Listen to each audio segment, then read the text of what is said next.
제주도에 귀향살이를 하면서 위리안치였기 때문에 이분이 갖고 있는 제약이 엄청나게 심했어요.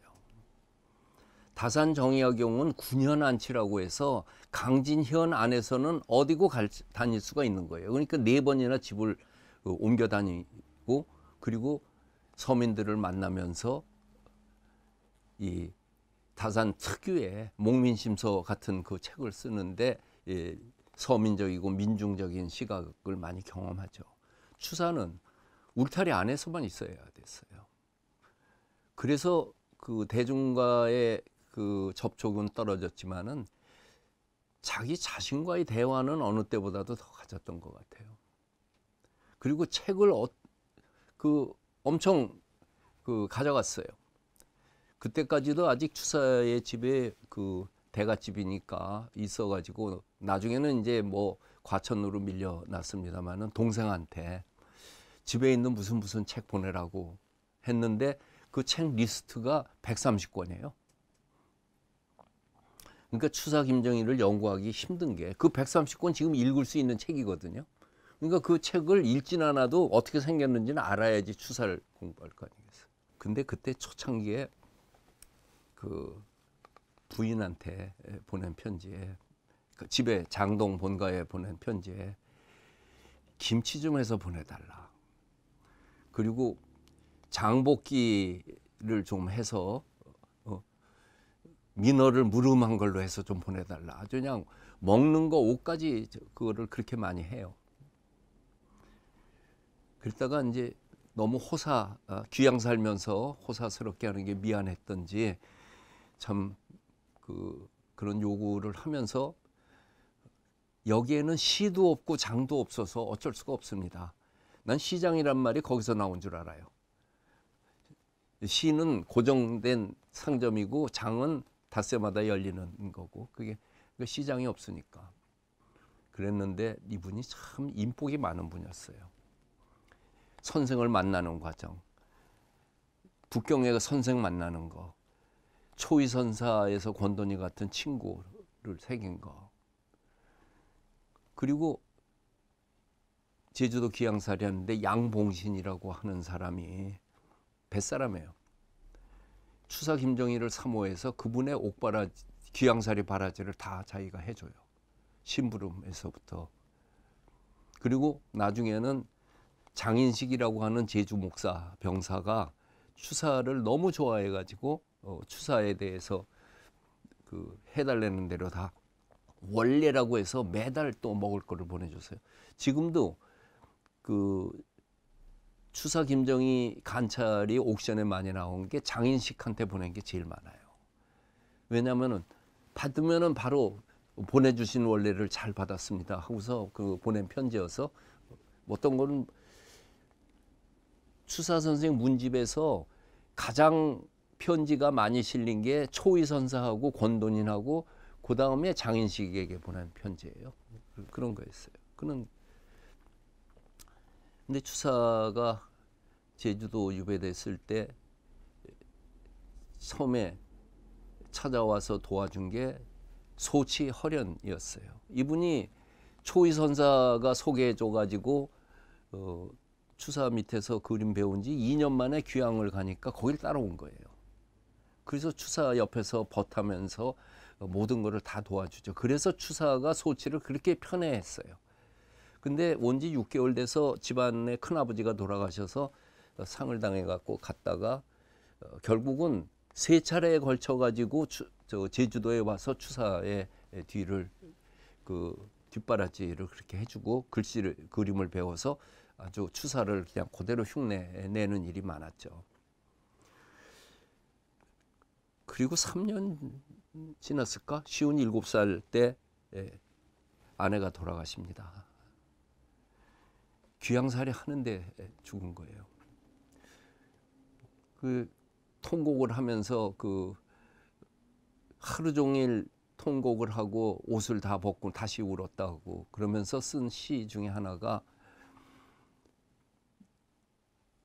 저 세계의 원로 노인을 만나면 내가 먼저 죽고 당신이 늦게 죽어서 지금 내 서러움이 얼만큼 서러운가를 알게 하고 싶다고. 그리고서 그 아내에게 보낸 애사를 그렇게 써요. 그래도 추사 주위에는 항상 그 제자들이 보내주는 편지라든지 있고 끊임없이 그렇게 교류를 했어요. 또 나중에는 대정향교에 의문당이라는 현판도 써주면서 제주에 있는 사람들 모아서 배우러 오면 가르쳐 줘가지고 추사에게 배웠다는 사람 리스트가 내 추사 김정희 평전에 씌워보면 30명이나 돼요. 그리고 동생한테 얘네들한테 교제를 해야 되니까 무슨 책 보내달라고. 그렇게 또 사람들을 많이 그 가리키는 데 인간적인 그런 선생의 모습이 있었어요. 그러던 차에 우선 이상적이 책을 보내주는데 작년에도 보내줬는데 올해도 또 보내줘. 끊임없이 보낸 거예요. 우선이 역관으로 북경에 13번을 갔다 왔을 거예요. 근데 갈 때마다 거기 가서 선비들 사람 만나면 추사에 대한 안부를 물어보는 거거든요. 그 우선은 갈 적에 추사에게 뭐 글씨나 그림 받아가지고 선물로 가져가고 또 가져오고 그랬어요. 그런 것을 변함없이 해준 거에 고마워서 그 다음번에 갈 때 그려준 게 세안도였습니다. 그리고 세안도에 그렇게 쓰잖아요. 작년에는 무슨 책을 보냈더니 올해는 무슨 책을 보냈구나. 공자님 말씀에 날이 차가운 후에 소나무, 잣나무가 늦게 시든다는 것을 안다더니 그대는 내가 귀양살이 전이라고 더한 게 없고 후라고 덜한 게 없으니 이 고마움에 이 그림을 그려준다. 아, 쓸쓸한 마음이여 완당도인이 쓰다. 그래갖고 그 만든 작품을 보내주니까 이상적이 그걸 갖고 중국에 가서 청나라 학자 16명의 그 찬시를 받아 쓴 게 이 세안도죠. 그리고도 환갑이 됐는데 옛날에 환갑상이라는 게 대갓집 환갑상이 어떤 거예요? 그 쓸쓸하게 지낼 수뿐이 없었어요. 이후 이 추사가 해배되는 게 63세 때 8년 3개월 만에 해되는데 그때의 글씨를 쓴 거가 확실하게 전해지는 거는 지금 현재 몇 점 안 돼요.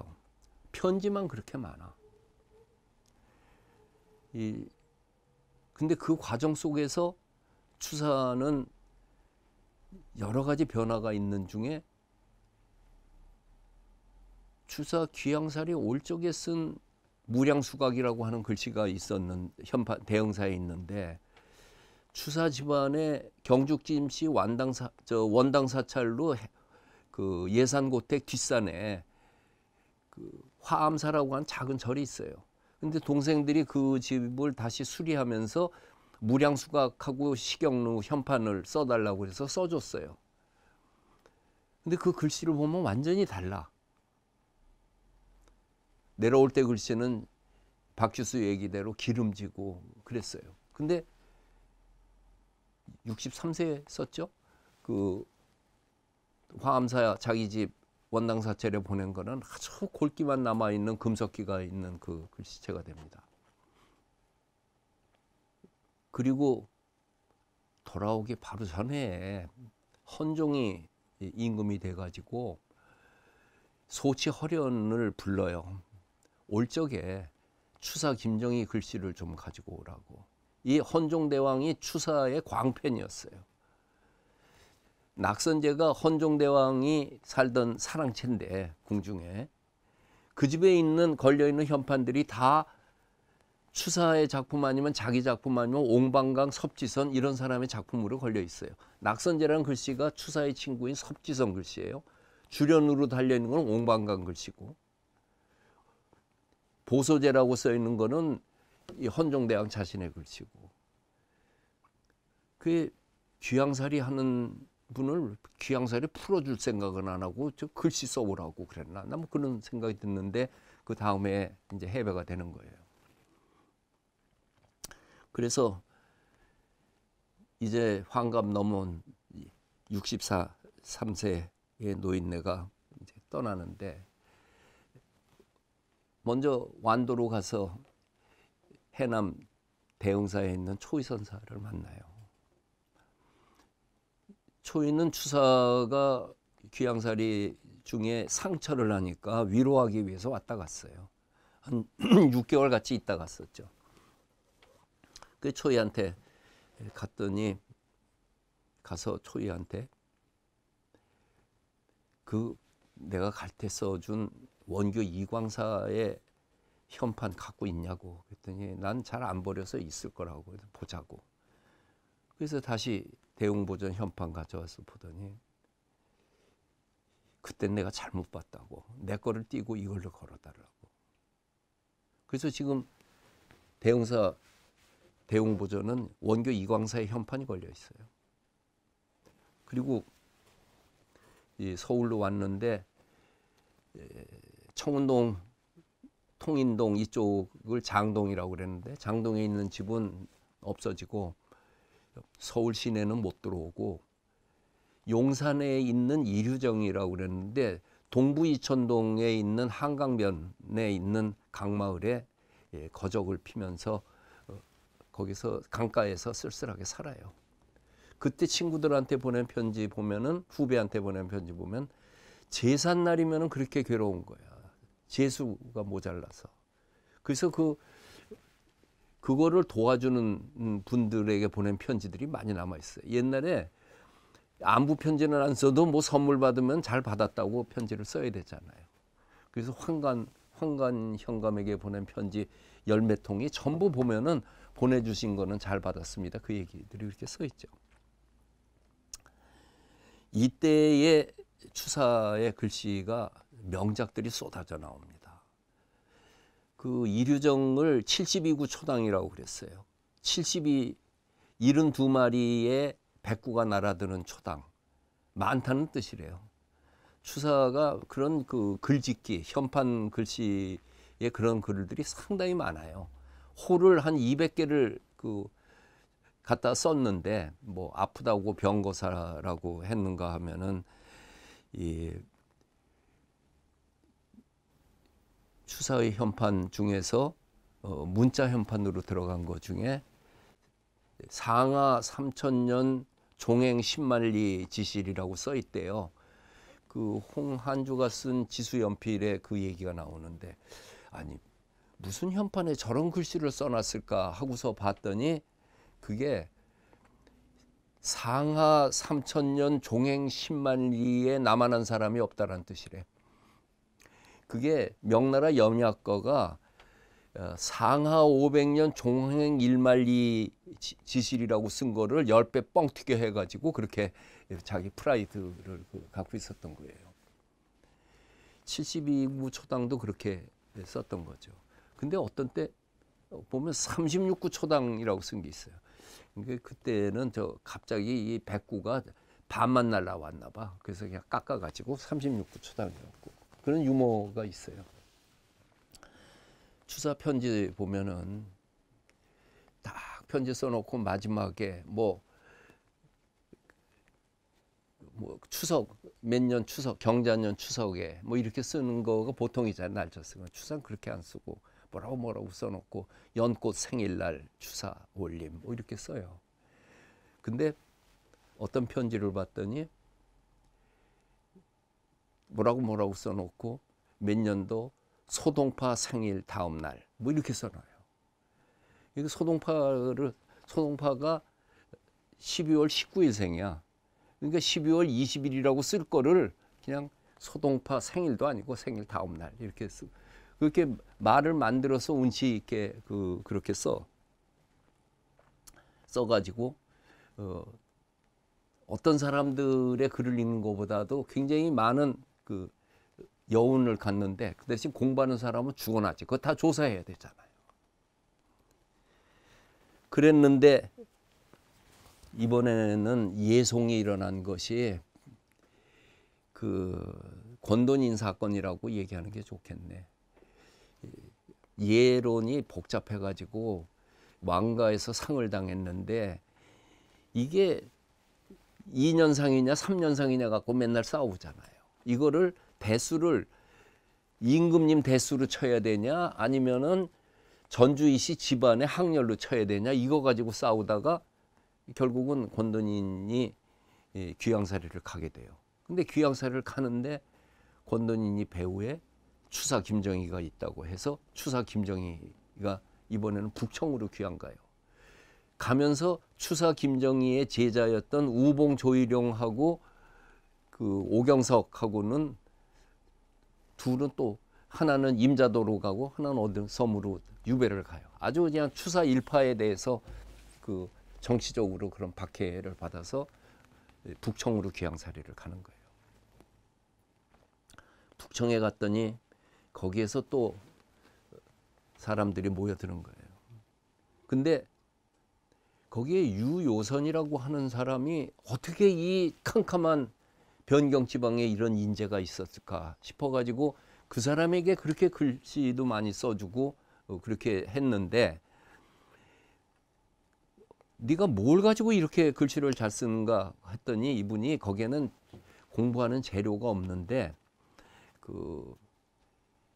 거기 말갈, 숙신 이 지역에 송나라 때 동전 같은 거 이런 것들이 많이 나와서 그거를 보고 글씨를 배웠대요. 그러니까 고전을 익혔던 거지. 그래 거기 추사가 그 북청에 있을 적에 그런 것을 이 발해에 대해서 숙신에 대해서 또 허천강에 대해서 뭐 이런 그 연구들을 해놓은 글들이 이렇게 남아요. 많이 있어요. 그랬는데 함경도 관찰사로 후배 겸 제자였던 침계 윤정현이가 왔어요. 그때 윤정현이한테 당신 황초령비 깨진 거 다시 찾으라고. 옛날에 권돈인이 갔을 적에 한 조각 찾은 게 있었거든요. 그게 황초령에 있었던 진흥왕 순수비를 그 17세기에 그 낭성군 시절에 있었는데 그 탁본을 사람들이 많이 해오라고 그랬더니 그 동네 사람이 이 망할 놈의 비석은 왜 우리 동네에 있어서 일도 못하게 하냐고 발길로 뻥 차가지고 꼬꾸라졌어요. 없어졌어요. 그걸 권돈인이 찾았어요. 지금 4조각이 났는데. 그게 윤정현이 찾아가서 한 조각을 해서 2조각이 붙게 됐어요. 나중에 이제 한 조각은 1930년대 남욱군애가 찾아서 놓고 요 위에 이만큼 아직도 없고 함흥박물관에 있어요. 그 침계가 그 윤정현이 그거를 옮겨서 함흥 관하로 옮겨놓고 그 자리에는 중령진에 여기가 진흥왕비가 있던 곳이다라고 하는 비석을 세워놓고 와요. 그래서 거기에다가 추사 김정희가 진흥북수고경이라고 하는 현판을 써준 거가 지금 그대로 걸려 있어요. 그랬는데 그 침계 윤정현에게 작품을 하나를 써줬어요. 침계. 그 사람의 호를 써준 거예요. 그리고 그 옆에다 뭐라고 썼냐면 일찍이 당신의 호 침계를 써달라고 부탁받았을 때 나는 한나라 때 남북조 시대 때 이때의 글씨체로 써주고 싶어가지고 그 자료를 찾는데 계자는 금방 찾았는데 이 아주 까다롭게 벽자로 되어 있는 침자를 찾지 못해서 쓰지 못했다가 이 기회에 그때의 풍으로 이 글씨를 써서 주니 버시어 부탁한 지 30년 만에 줘서 미안하지만 잘 받아달라고. 그게 침계라는 작품으로 지난번에 보물로 지정됐죠. 그리고 1년 만에 이제 해배가 돼서 이번에는 과천으로 와서 과지초당에 옵니다. 과지초당이 오이밭이었던 것 같아요. 내가 보면은 지금은 이제 추사 기념관으로 그렇게 있는데 거기 와가지고 쓴 작품들을 보면은 옛날에 썼던 작품하고는 전혀 달리 아주 그 허허로운 경지로 가요. 잘 쓰겠다는 욕심도 없는 글씨예요. 추사가 갖고 있는 도장 중에서 참 멋있는 도장을 나는 두 개로 책에다가 소개를 했는데, 하나는 불계공졸, 잘하고 못하고를 따지지 않는다, 따질 수 없다, 그런 뜻이에요. 그런가 하면 수졸삼방, 졸한 것을 지키는 산집, 졸, 대교약졸, 노자의 얘기예요. 큰 재주는 오히려 졸해 보인다. 그걸 그런 경지로 가는 거예요. 그 추사의 글씨 중에서 이 말년에 68세, 69, 70 이때에 쓴 글씨들을 보면은 스스로 먹고 아무 욕심이 없는데 뼈고른 아주 굉장히 강한 그런 글씨들이 나오죠. 근데 그때 굉장히 몸도 아팠지만은 먹을 것도 그렇게 마땅치 않았나 봐요. 그래서 도움을 굉장히 많이 청하는데, 추사가 소당 김석준을 굉장히 애꼈어요. 이 위대한 사람들의 큰 특징의 하나가 편애가 심하다는 건데, 이 추사도 여지없이 소치하고 소당 김석준이라면 꼼짝을 못했어요. 그 사람들이 그만큼 잘했는데, 근데 소당이 내 글씨를 괴짝으로 실어갔다고 그랬거든요. 아마 그거 소당이 작품 팔아가지고 뭐 했지 않나 싶어요. 말을 그렇게 한 것을 보면은. 그때의 그 어린애들이 노는 것을 보면서 쓴 시, 또는 강변에 있는 늙은 부부가 수수밭에서 사는데 관아에 가본 적 있냐 그랬더니 강도 건너가 본 일이 없습니다 하면서 평생 서울에 가본 일도 없고 관에 가서 뭘 부탁하거나 한 일도 없이 살아갔던 그 사람들의 삶, 이런 그 시를 써는 거 보면 눈물이 날 정도예요. 그리고 이 불교에 심취해 가지고 봉은사에 와 가지고 거기에서 오랫동안 있고, 그 다음에 수계라고 하는 것을 식을 하고 있는 것도 거기에서 보여주고 그럽니다. 이때의 추사의 명작들이 쏟아져 나오는데, 춘풍대와 능용물, 추수문장 불염진 같은 봄바람의 따뜻함은 모든 것을 다 녹일 것 같고 가을바람처럼 서늘한 것이 엄격한 이 문장 속에 있다라든지,